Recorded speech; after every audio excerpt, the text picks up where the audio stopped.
حكم المباراه طارق مجدي قتل المباراه، موتها، عليه علامه استفهام. عندك ايبا مثلا خد انذار في الدقيقه الثانيه مع التحام مع تريزيجيه، المفروض يطرد في الدقيقه 45، لا اداله انذار تاني ولا اداله طرد. ما كفايه بقى، خدت انذار مره واحده.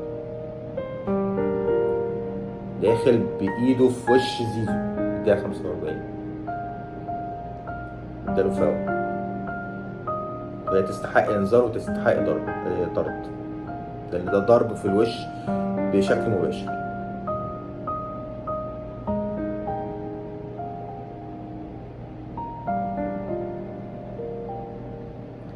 مش عارف ليه طارق مجدي طول المباراه في الشوط الاول والثاني ساكت على اللعيبه اللي بتقع بدون كوره على الارض.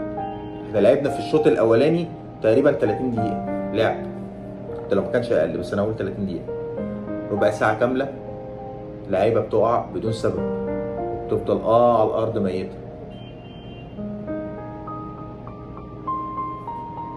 وادانا 8 دقايق، يعني ربع ساعه بدون لعب و8 دقايق وقت ضايع. الشوط الثاني نفس الكلام، كربون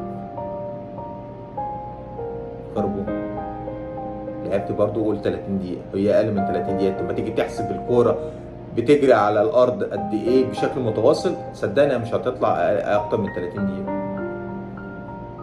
وراح مدينا برضو في اخر المباراه 10 دقايق وقت ضايع.